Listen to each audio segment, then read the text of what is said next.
Hello, Shawn. We're going to dive more into that student portfolio page that we have been working on in the past. So we're going to just jump right in. So we'd already gone through how to actually get your portfolio started, talking about different things, adding the different components. Now, some of the things that are already default on here are a couple of additional pages. And we're going to look at these classes. So the first page that we're going to look at is just the overall classes. So this school year, we can say whatever year it's going to be. And this is just saying, as a 12th grader, my homeroom teacher was Mrs. White, and these were the classes I took. Now, the neat thing about these classes is they're hyperlinked to other pages, and we'll get into those other pages here in a second. And then we can go in and we can add in additional pictures. We can pull those different pieces. Sorry, I think that's a calendar piece. We can pull in the calendar for the school year. Not really anything you would need. I'd probably recommend a picture instead there. But then we get into the highlights. Now this is, at the close of your year, you're thinking about what are some big projects I had, some awards I did, some clubs I participated, whatever you want to showcase to really say, this is what made that year pop. That's what this page does. Now, in addition to this classes page, there are sub pages. And so we'll start with this math page first. So math, this is the breakdown of, all right, this is the subject I had, and if you had more than one math class, you could put it in there. These are some of the main topics that I got from that class. And this is where you can also come back in and say, you know what, I want to insert from Drive a few examples of some of my good math work. So you could actually go into your Google Classroom folder that is actually stored in my Drive and pull some of those sample assignments in and talk about them. So you could pull any piece of work you want. I'm just going to grab something random in here. Here's my writing rubric. So let's say I'm really proud of this writing rubric. I can go in and pull it over, but then I'm also going to add a little text box, and I'm going to drag this up beside it. Try that again. Drag this up beside it. My bad. It's this piece I want to drag up beside it. And so this is my...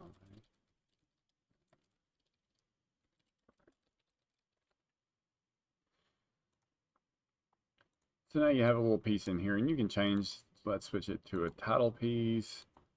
And now it's a little work sample that you've put in there. And the neat thing is when people come in to observe this, you're actually showcasing your work on the fly and not having to have them open up different pieces. So that's really neat. Now, back at pages, I also have an art page.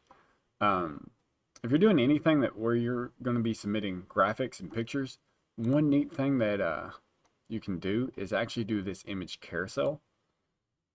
And it'll actually let you put in multiple things. I think you have to at least put in 3 pictures, but it'll do an ongoing scroll through of your different photos.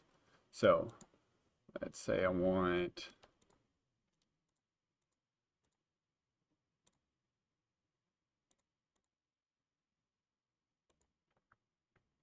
these pictures in there. I say insert, and now it's going to do a carousel of those pictures. So when you go to preview it, let's see what it looks like. Instead of just showing the one picture, we have an image that we can actually scroll through. So just kind of a neat little idea that's a little bit different than just having a static picture just sitting there. Now I'm going to do something else in here. I got this math page.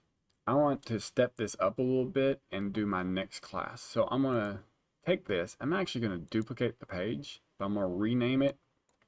In this case, I'll do reading.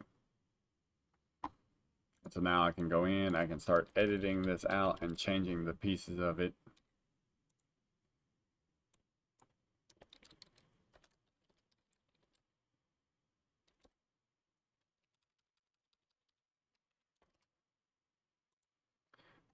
And we can actually go through the same thing we did before. But what happens now is I can go back to that classes. And now I had my math class, I had my art class. Well, now I have reading. I can put in reading. And if you drag it and you do the little chain link, that's going to insert a link. And we actually say, you know, I want to go to reading. It finds that class for you. And now we apply. And now, go back and we'll preview this. I have quick links to these classes when I'm previewing. So if somebody's navigating my class, you know, I have the home page. Well, then when they jump over to classes, they have two options. They can actually click on reading, or you see it's expanded now in those subfolders. I have reading there, so I can click there and go to that. So just got to make a couple of adjustments after that, but really neat advancement into those pages, and we'll get into the activities page and some additional pages that we could build as we go. So thank you guys for your time. A student portfolio page can do a lot for you guys. It lets you really showcase what you're doing and kind of lets you recap on some of the things that you've been working towards throughout the school year. So do dive into it, and thank you for your guys' time.